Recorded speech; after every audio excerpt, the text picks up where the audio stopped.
Hey everyone, welcome to the 42nd episode of the Urban Astronomer Podcast, the second episode of 2019 and the last episode of our first current season. This episode should have been released almost 2 months ago, but after my father's sudden death, I decided to rather spend the time with my mother and brothers, remembering him, mourning and healing.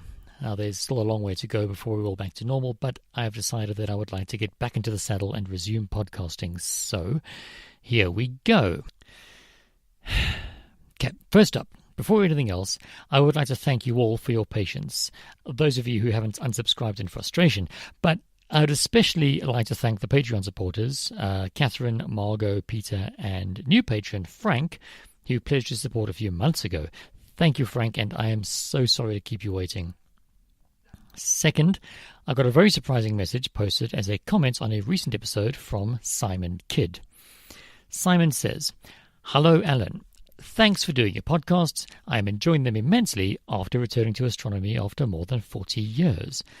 The information and equipment available to amateurs today is just amazing compared to my wobbly first telescope back then. I've been listening to the back issues and look forward to the next one. I'm sorry to hear you've had a tragedy and hope things get sorted for you soon. Best wishes, Simon, based in UK." Well, thanks for reaching out, Simon. It's always nice to hear that somebody likes what I'm doing. I've got some good news for you about the podcast. I will be launching a second season soon, and although I am making changes to how I organize things, the actual show itself won't be significantly different. So thanks again for your kind words, and I hope you enjoy what's coming. Now, as regular listeners will know, I have an arrangement with the organising committee of ScopeX, which is South Africa's largest and most important astronomy event, running for over 10 years now. Aside from all their other regular events and attractions, every year they have a series of speakers presenting lectures on various topics related to whatever that year's theme is.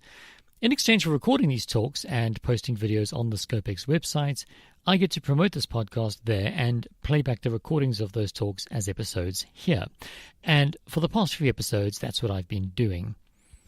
However, I got a note on the Urban Astronomer Facebook page from a listener telling me that he doesn't like them, that they're boring, and that it is hard to follow without the ability to see the visuals and slides that the speakers are referring to. Now, I understand what he's saying, and I do get his point, but I also have to wonder just how many of you agree with him. You see, he was literally the first feedback that I'd had from a listener about the actual content of the show in many months. So I would like to ask two things. First, if you listen to the show and you don't like it, to the point where you've decided not to listen again, please would you take the time to send me a note and just let me know why? As much as I hate negative feedback, I mean, who doesn't, right? Well, it's still very important that I know if I'm doing something wrong, so please let me have it. Although, if you are angry enough to want to do this anyway without my prompting, can I please ask that you take a few hours just to calm down first? My feelings are delicate and easily bruised. On the other hand, if you do like the show, then definitely please let me know, because it's not enough for me to know what I'm doing wrong. I also need to know what I'm doing right. Every now and then, I think about mixing up the formats a bit and trying something new and abandoning old segments. And the problem is that right now, I only have my own whims and moods to go on.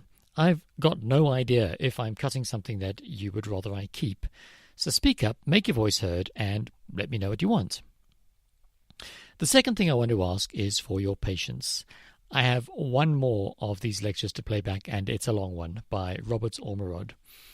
Roberts is a documentary photographer from Scotland who recently published an article in National Geographic magazine about amateur astronomers and telescope makers.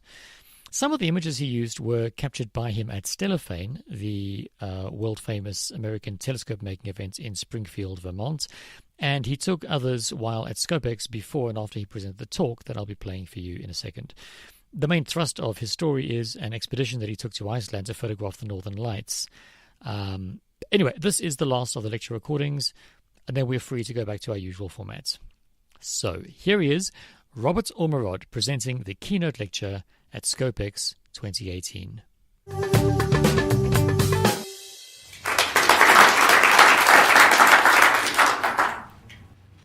I'm an an editorial and documentary photographer based in Scotland. So what this means is I shoot commissions for magazines and newspapers, but I also work on my own projects, long-term projects, usually 1 to 2 years kind of thing, maybe a few smaller ones as well. And I also pitch these to magazines, pitch little parts of them to get commissioned to go places like South Africa or wherever, like Stellafane. That was I pitched that story to Time, and then they commissioned it. So that's the kind of thing that I've been doing. So I was invited here today to tell you about a project I've been working on about outer space. So this kind of project came out of the idea that almost every child has this dream of becoming an astronaut or going to space at some point, flying a spaceship or visiting other worlds. But this kind of idea of space travel, actually doing it is only accessible to a tiny percentage of people, really small. I need to look up the percentage because I keep on saying that tagline, but it's 0.2%, something like ridiculous like that. So this project looks at the people who can't get to space, but they still have this dream. So how are they enacting this dream? What are they doing? A bit like the folks here, coming to this festival. Amateur astronomy is one thing. Amateur rocketry is another. All these people interested in space in some way, and they're kind of living their dream by, doing something they love, which is really what the project has become about, the kind of how do we relate to space.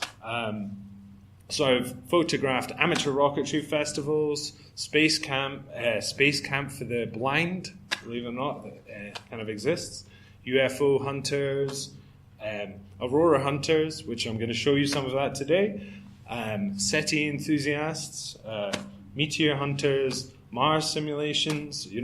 I've been doing lots of kind of crazy stuff, and I'm going to show you a little kind of slice of it today. Eventually, I hope to publish a book from this project, which I'm hoping will ultimately explore our kind of curiosity for other worlds, for outer space, for our desire to explore beyond kind of the Earth. So yeah, how did I get into it though, first of all? So I first became interested in space like a lot of people. When I was a child, I loved sci-fi, and the concept of like the vast expanse of space kind of blew my little mind. But I really had problems understanding physics, and sci-fi certainly wasn't what all the cool people were watching at the time. So I gradually kind of lost interest and followed a different path, which kind of took me to journalism. So fast forward kind of 2 decades, and I'm now a photographer working on projects, blah, blah, blah. And I've just completed maybe my second long-term body of work. And I'm at this kind of difficult stage when you're like, what are you going to do next? What's next to make work? How am I going to push myself further? And so I came across this little story about amateur rocketry. And it just really, I loved shooting it. I really loved meeting the people. And it kind of got me back into space. It took me back to my childhood kind of dreams. And that's when I was like, I've got to do a big project on this, but how am I going to do it? How am I going to travel all over the world? I just thought it was kind of out of my reach. So I shot this story on amateur rocketry. It's called International Rocket Week, which is a great PR because it's this tiny little, maybe 100 people max attend. And there are some people from all over the world that go, but the term International Rocket Week kind of makes it sound like it's like the number one thing to attend. So it's good PR. So this is the first shot. It's a launch to tell you about.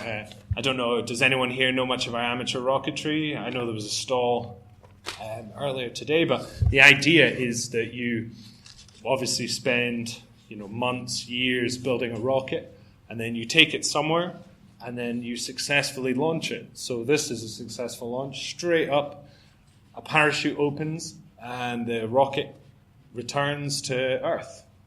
That's the successful scenario. Obviously, you have to find it once it's returned to Earth, which is can be a problem sometimes, especially when you're using, depends what kind of system you're using to locate the rocket. And a lot of these guys are using a really basic GPS kind of system you'll see in a bit. So yeah, here we go. Here's a little perfect kind of explanation of what amateur rocketry does. And this is the very most basic first step of building. So obviously quite a small rocket in comparison to that first one. And this guy is the organizer of the whole festival. And he's such a, he's really one of the most inspirational factors about the whole thing that kind of made me love the story so much. He's been doing this for decades, and it's his love, his focus, probably the highlight of his year. And just a, great guy, big space enthusiast, as you can see from the Apollo 11, great jumper, and he kind of has this look, he like aviation goatee kind of thing. So, and on the other side is a little detail of these kind of little rockets. And then here you get some little details as well. So this is a big part of the way I shoot is trying to get every little aspect of the story. So I'm thinking what makes up, amateur rocketry. We've got, explosives of some form. I mean, that's a general term, but it's kind of basically gunpowder that they're using inside motors. And then the parachute, which is being tested here, which obviously has to deploy to return the rocket to Earth. And here we go. Here's another couple of characters. This guy, I had to photograph him as soon as I saw him. He reminded me of kind of a villain from James Bond or something. And he was very, very obsessed with, the way things were. Every single one of his little rockets had to be in the perfect. I could have probably shot this in, 30 to 40 minutes, but I spent like 2 or 3 hours with him, moving his rockets around, blah, blah, blah. And you can see there's a whiskey bottle, a Star Wars craft, blah, blah, blah, a couple of different small rockets. And here's a launch. So it's kind of successful, a bit of, you can always tell when they're successful or not by how straight the contrail is. That's the idea, straight up and down. And then everyone looking up and the kind of on-off switch, the launch button down here. So and some of them would have little mascots that they would send up like this. And jumped ahead here. So this was the first story, and as I said, it kind of, really got me into the whole space thing. So I wanted to kind of give you a bit of background on that. So yeah, what's next after this little story? Where to go from here? So I wondered about, and this is where kind of the Northern Lights came in. How do other people kind of relate to space? And there's also with this new obsession that kind of got, how would you say, ignited with this festival, came a kind of great desire to see the Northern Lights myself as well. It seems like a once in a lifetime thing to do. And so I had a free few weeks, and I thought, right, this is it. I'm going to try and go to Iceland. It was March, which is the perfect time to go and see the Northern Lights. March, September, when it's getting dark. It's confusing me now. South Africa is the opposite way around, but yeah, it's getting darker in March, or it's been dark. No, it's coming out of full darkness in March in Iceland. That's correct. There's too many confusing parts of the world. So anyway, so what are the Northern Lights? So I had a great chat with Peter, who did a talk earlier. I'm just trying to see if he's here. He's probably gone back because he's fed up. So here's a nice diagram which I nicked off the internet that shows how the Northern Lights come about. So here we have the solar wind, which is basically radiation, charged particles. It hits the atoms in our atmosphere. Stop me if I'm getting this wrong. I'm a bit of a layman, so I don't know why I'm explaining it to you, but I thought it would be good to go into a bit of background. And it excites the elements within the atoms, the molecules, and as they decay, after they've been excited by this radiation, so they're moving like this, as they decay, that's what produces the photons, the light that is the aurora, basically. So it comes around like this because of our the electromagnetic field, which protects the planet. So basically, the aurora is an after how would you say, an effect from our big shield. It's just showing what it's doing for us. And it shows it in a very beautiful way, which you're about to see. So basically, in recent years, Iceland has become one of the biggest meccas to see the Northern Lights. It's just everyone, in Europe seems to want to go there to see the Northern Lights, and it's one of the places to see it. And so I wanted to photograph that as part of my project as well. People all over the world, it's a bit of a phenomenon. I want to come and see it there. And so I wanted to go meet some of these people and also meet some of the aurora hunters, that are looking for the aurora every night. So here we go. And as you can see, Iceland is a very beautiful place as well. Absolutely stunning, extreme volcanic landscape. So I went for 7 days, and I road tripped around. There's a ring road all the way around the island, and about 7 days is maybe a bit short to do it, but I did it pretty fast, not stopping off too much. Didn't see that much touristy stuff, but I would absolutely recommend it. So I did this in a camper van, so sleeping in the back. It's the cheapest way. It's a very expensive country, as you'll find out if you go. Hotels, food, everything. So here's some landscapes to give you a kind of feel of what Iceland really is like. The mountains are incredible. And there's a lot of these crazy waterfalls kicking about as well. Another reason I wanted to go is the kind of similarity between Iceland and what we would perceive, another planet to be. Is very otherworldly, and many films have been shot there. Talking like Interstellar, it doubles as another planet in a lot of films. So I wanted to kind of photograph this phenomenon as well. And a little unknown fact is that during the Apollo missions, they went to Iceland to train, to pretend they were on the moon. I was going to say Mars. That's not correct at all. And also do a bit of geology and things, kind of just doing the stuff that they were going to do on the moon, but in Iceland. So very interesting. And they also have these amazing kind of, they basically are totally renewable society. So they work with the energy from, geothermic energy, steam, etc., blah, blah, blah. So here you see, it's very otherworldly. And so eventually after the 7 days, I met, long story short, I met a guy who was running a museum about the Apollo missions, and he was inviting astronauts to come over and see the place where they actually trained. And I think now he's had 6 of the original Apollo astronauts over visiting him.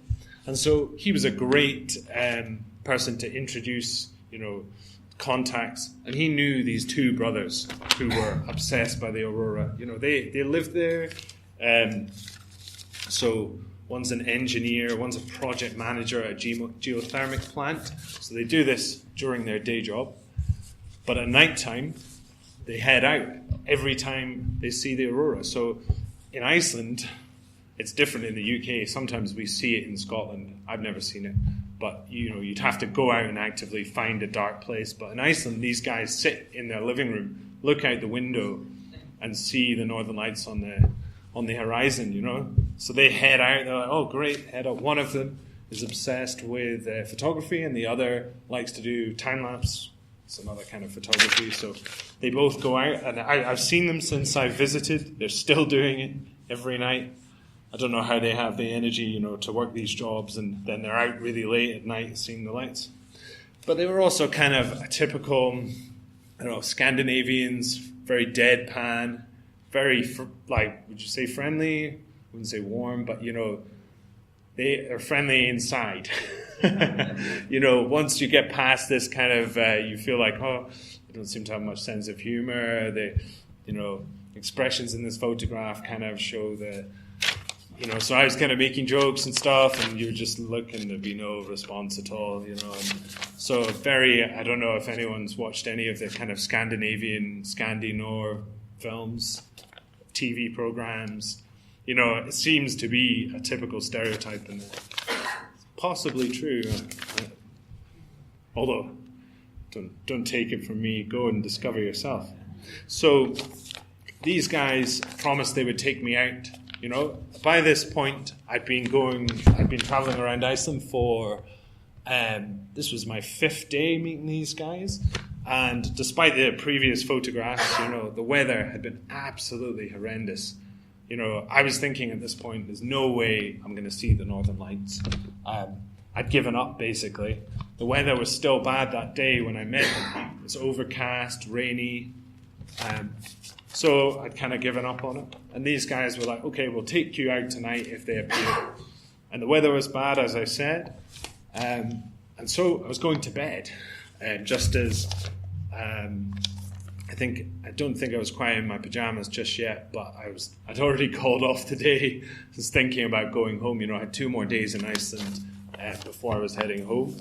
Obviously, I was disappointed not seeing the Northern Lights, but I was ready to stop sleeping in a van, for one. So I was ready to go to bed, and suddenly, knock, knock, knock on the door. There's these 2 guys fully dressed in outdoor gear.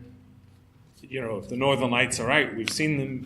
You need to come out. And I was kind of like, 75%, yes, let's do it. 25%, I want my bed.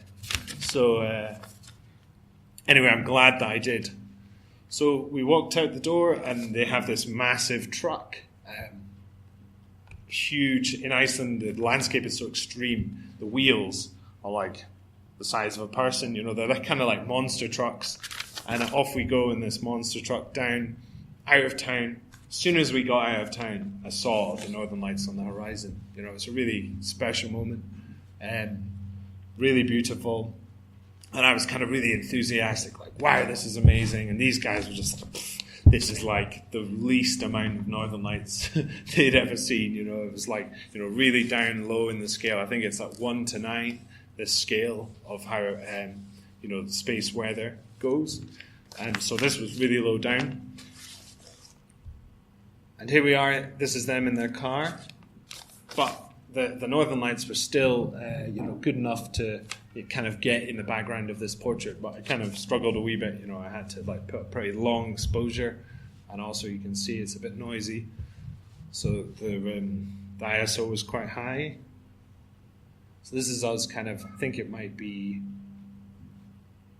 just when we're arriving. And so after this shot, they were really impatient. Off they went, out the car. Not much chance to wait for me. I was now just a byproduct, like this guy that was tagging along. And I was like, where the hell are these guys going? Down this kind of cliff, pretty steep cliff down towards the water. Big boulders. They were like running all over it. I was like, tripod, camera, thinking, am I going to survive tonight? And so down we went down, and they took me to this place, amazing formation, big archway coming out of the sea. And the Northern Lights were just playing just behind this archway. So this is the truck again. I remember it being a bit bigger than that. But here's this archway, as I said, I described. And you can kind of see, I mean, I think it might have increased by this point, so it was maybe, but still not that strong. So I was obviously struggling a bit more as well I had to light the beach a bit with my head torch.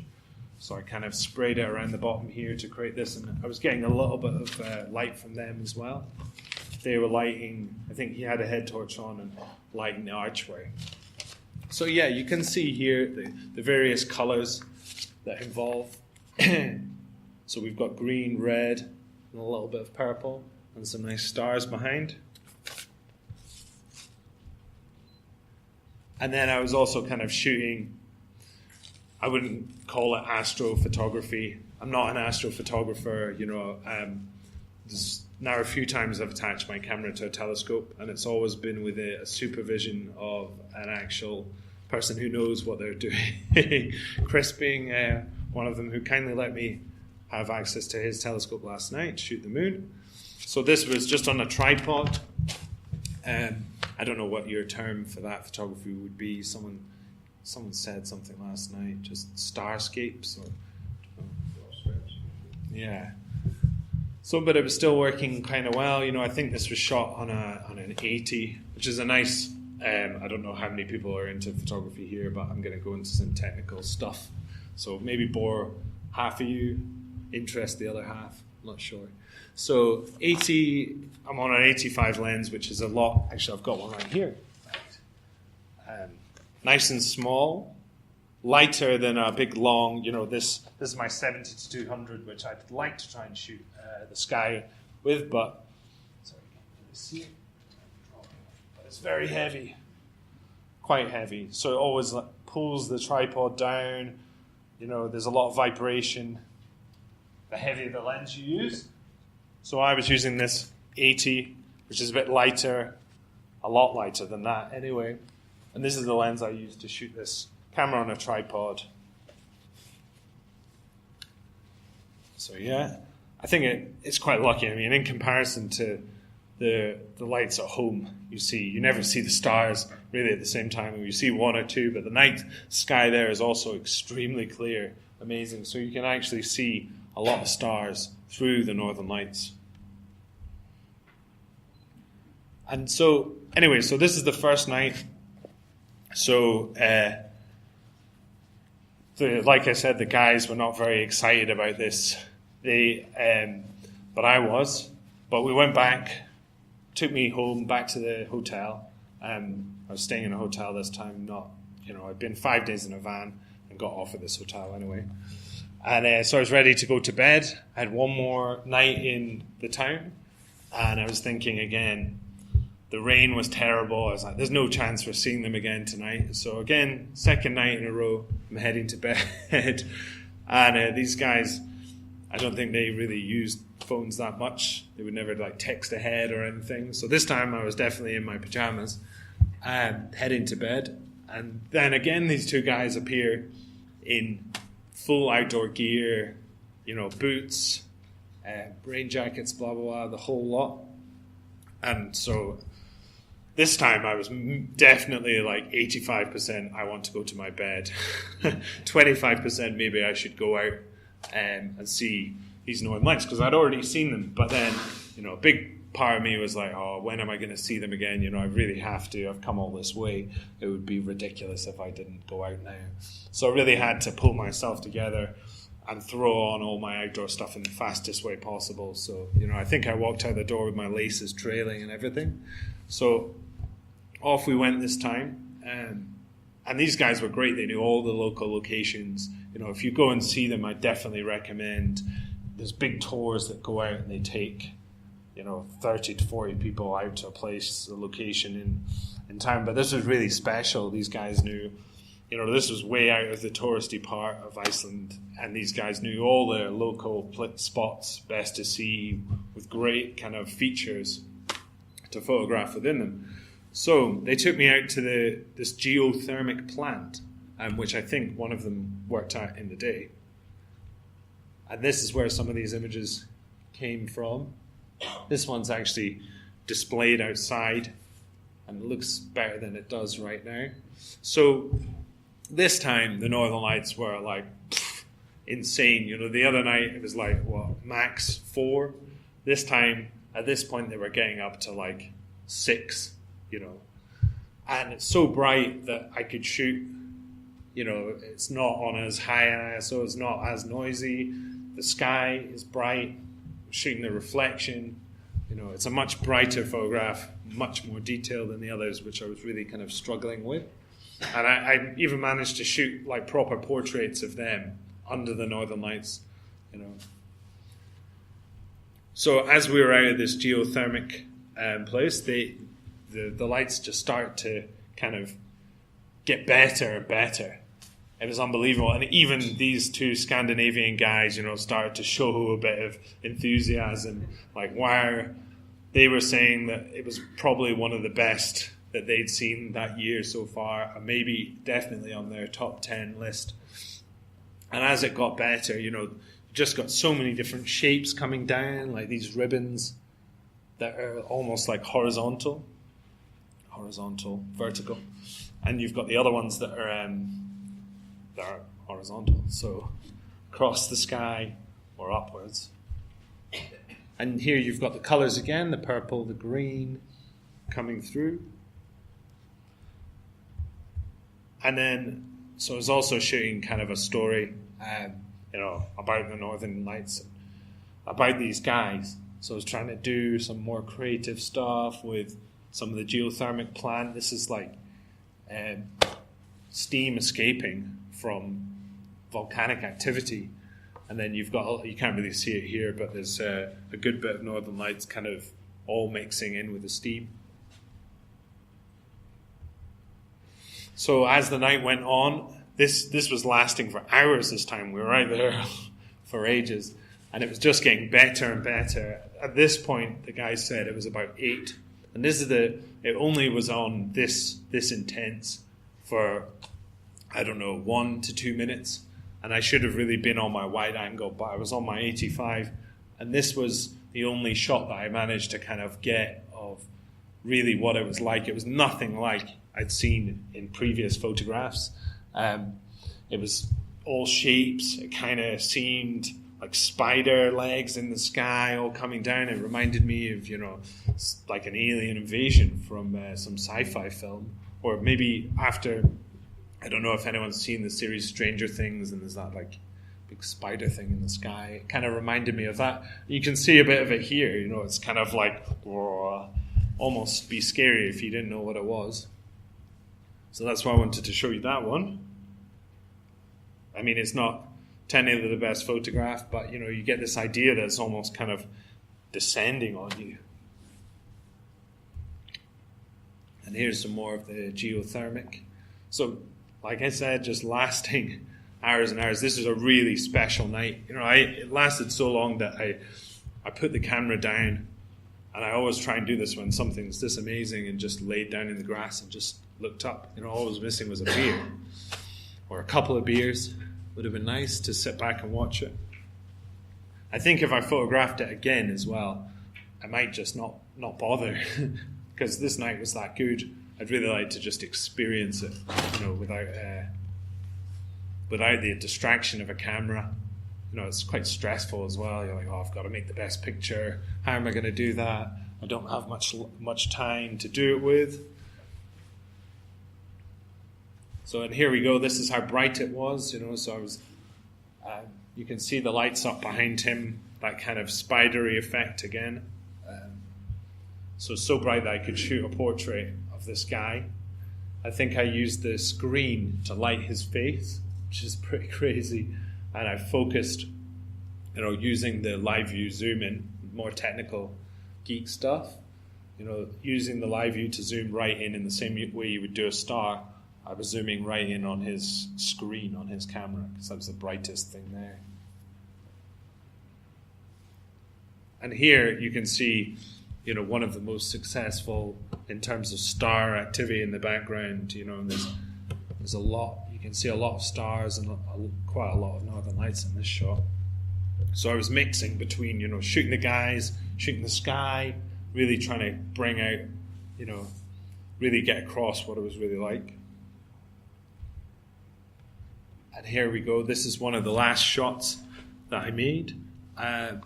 So I was gradually started moving towards this weird house. They have these crazy kind of triangular houses there. I think they're from like 60s or 70s or something. I don't know if anyone lives in them or what the deal is.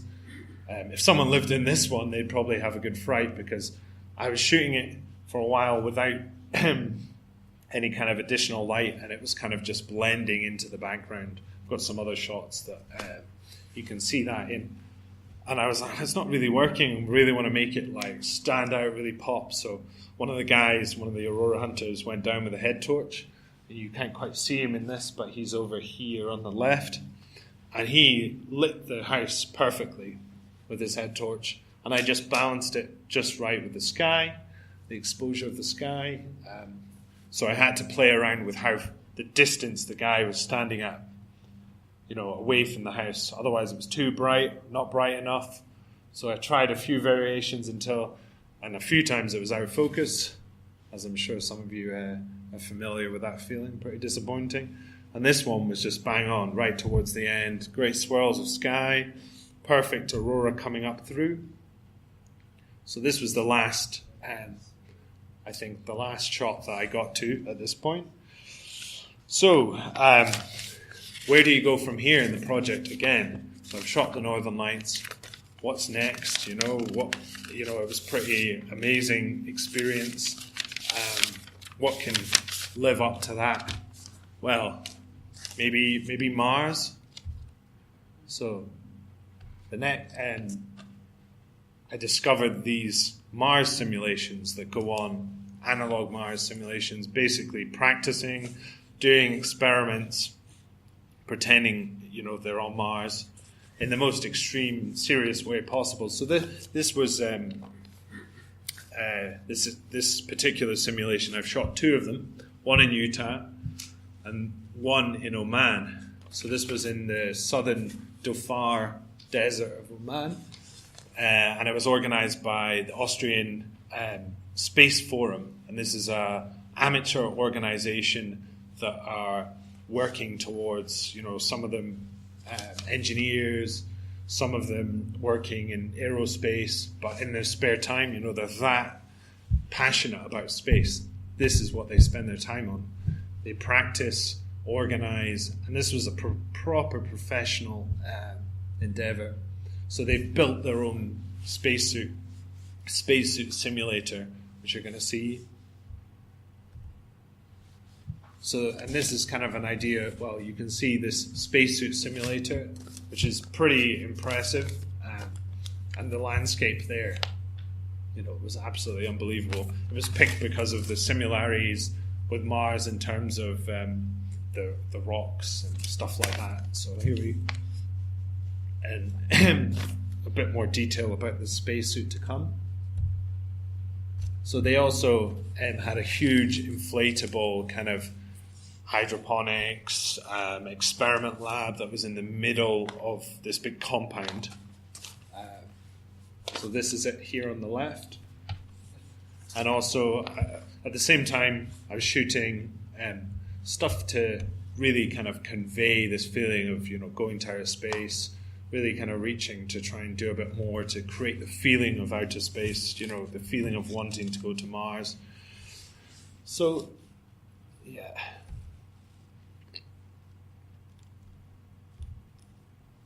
And so the spacesuits are quite advanced. These are probably proper engineers that have looked into this. How can we create the feeling of being in a spacesuit on another planet? And here you can see some of the kind of additions that they use, these body braces to kind of simulate, more gravity. I think there's more gravity on Mars, so it's slower movements, or less gravity on Mars? Less, yeah, that's the right way around. So somehow they're kind of simulating the movements, making it slower to move or faster to move. So they've got braces on their arms, braces on their legs. And so these suits are also to kind of get across the psychological thing of being in a spacesuit for 2 hours. It takes about 2 or 3 hours to get into the spacesuit. They call it doffing procedure. It's a bit similar to what they do on the ISS. And they have this huge checklist going through, to get into these suits. Took forever. So they have these safety vehicles that follow around. They're pretty cool nifty little things. And these guys are the safeties which follow the suited guys around to make sure nothing kind of goes wrong. Or, if they fall over, they're pretty screwed. So these guys have to go and pick them up, basically. And these things are pretty fast. They zip around the desert. I wanted to go on one, but they didn't seem to be too happy about me borrowing one for a while. So here we go, a bigger, kind of better view of the kind of this inflated lab, And it was pretty close to, almost maybe better than the NASA stuff, I think their simulation, I've seen they use the suits that are used for disease quarantine. So they go about in these. In Hawaii, I think it was the NASA simulation. So this is kind of a step above. But on the other hand, it's still kind of amateur. So some stuff goes wrong. At one point, the generator went down, and this whole thing just deflated. It was pretty interesting and pretty amusing as well. And here you can see in the background up there, that's one of those things zipping off into the distance. And it was also an outreach program in the same way ScopeX is. They were bringing school children from around Oman, and there is moderate Islam, and so women have more opportunity they do than other Middle Eastern countries like Saudi Arabia, etc. So this girl was very interested in physics, wanted to basically become an astronaut. So she was there being inspired, and so that's why I shot this portrait, just great kind of, great character, really kind of inspiring. And here we have on the other side a little detail that kind of gets across. They're doing all their engineering work themselves, all their little electronic stuff. They're doing it. And here we have a portrait on the left, my right, your left. And on the other side, they've got experiments from all over the world. So people had to apply, similar to ScopeX, people applying to, saying, why we want a telescope and what we're going to do with it. These people had to say why they were going to do the experiment, what it was going to bring, and why should they go to Oman. And this one was a little rover, which was taking soil samples, etc. So you get the idea here. And here's another shot of trying to kind of get really across that feeling of, reaching for kind of outer space. And also, you guys probably know what one of these is. Simulates G-force, spins around in lots of different directions. Good fun to have a go on one. They also, the analog astronauts, there was only 5 of them. They had to go through a lot of training to come to Oman and do this. And so only 5 of them, not everyone got to be in the spacesuit or be an astronaut. So they went about on these quad bikes, which obviously wouldn't work on Mars. And here's a better view. The light pollution here, the orange glow, is actually from oil refineries just over in the distance here, and it really kind of gave this otherworldly kind of Mars. Like Matt Damon's Martian film, everything is red. It's a red planet, so that kind of gave that feeling to this photograph, and you get a better idea of the whole compound. People sleeping in these containers all the way along here. Here we're getting towards the end of the last slide of the talk. More kind of simulation shots. So I'm going to kind of open it up to any kind of questions. Just a quick Q&A if anyone has any. How do you stop your camera from freezing out? Freezing? In Iceland, yes. Oh, well, good question. I mean, so you have to bring lots of batteries, basically. The main problem I found, other than the batteries draining fast, because you're using live view loads, so the batteries are, going really fast. So you've got to have a lot of batteries. The main problem I had was moving location, because you would get into a warm car, and so your cameras would steam up inside. And this was very irritating because it would last for a good while and it would spoil any kind of shots that you wanted to take or anything. So you would just have to time out. I think there's some technique. You're supposed to put it inside a sealed bag before you get into the car to stop it from steaming up. But I didn't do that. Kind of lazy. So yeah, any other questions? Would the most suitable time March and September for the Northern Lights? Yeah, I think so. The same for in Northern America, or would it be slightly different? No, I think it is the same time. It's to do with the space weather, which Peter would have. He's a serious expert on this. I don't know if anyone attended his talk earlier. He would be able to tell you about, but that and why that is. I think is it to do with less sun? No, I don't know. He would know. Sorry. Yeah, so that is the best time to go and see. I'm not sure about the Australis or whatever it's called in the south.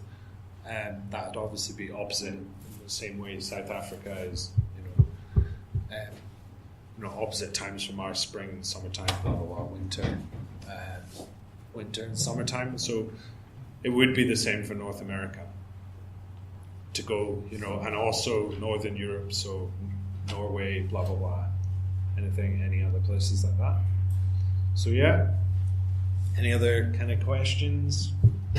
Why specifically Iceland and not Norway? Well, I'd been to Norway before. One reason, and the other was the landscape. The reasons I was telling you about these sci-fi films being filmed there.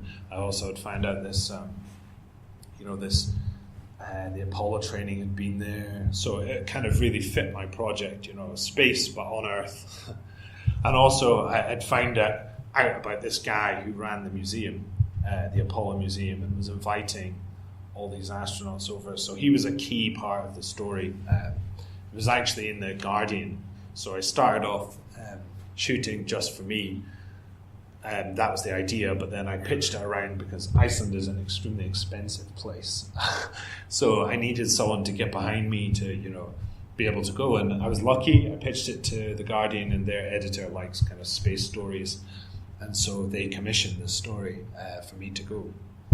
So it's pretty cool. But a key part of this commission was this guy that ran the museum. He was a really great character. He has a replica Apollo spacesuit, which he gets into, and I took pictures of that. I took him to different, places in Iceland. So that was a big part of why I chose this location. Not this one, but Iceland, rather than Norway.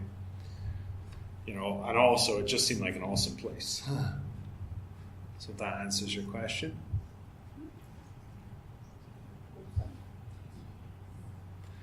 Yeah, so if there aren't any questions, I just want to thank ScopeX for having me here, for offering me to come. It was an amazing opportunity, and so hopefully this is all going to be part of a book. Eventually, I haven't got a publisher, but I'm hoping to get one kind of this year. And I was shooting more at ScopeX today.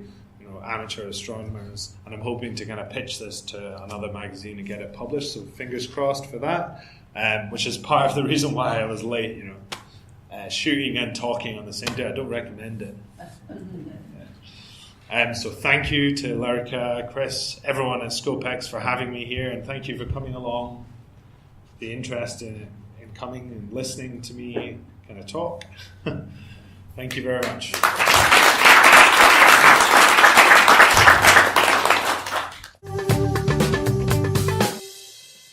Right, that is the end of the ScopeX lectures. Some of you may be cheering, others sighing, but whatever your feelings on the matter may be, they're irrelevant because there are no more recordings from ScopeX to share. From now on, it's all me, and if he hasn't run off and started his own podcast in my absence, Clem Unger. The next few episodes will feature interviews with a series of local astronomers involved with projects that you've almost definitely heard of, and I'm really looking forward to recording them for you. I get a lot of satisfaction from chatting to these people, hearing their stories and getting to know them a little bit, and then sharing that experience with you. The only thing that's missing is hearing what you have to say, which is why I always ask you to leave reviews or comment on the show notes page. You can also mail me at podcast@urban-astronomer.com or tweet me at @uastronomer or leave a note on the Urban Astronomer Facebook page. Meanwhile, if you want to help me grow the show and produce a more professional and reliable product, well, the best way to do that is to actually help me literally grow the show. A bigger audience means more people that I have to be accountable to, and that means more pressure to perform. Now, don't tell my boss, but I actually do better under pressure, so if enough of you are able to gang up on me, you will be able to direct the future of the Urban Astronomer podcast in what I can only imagine would be a positive direction. Or you could just buy the right to give me orders by pledging your support on Patreon.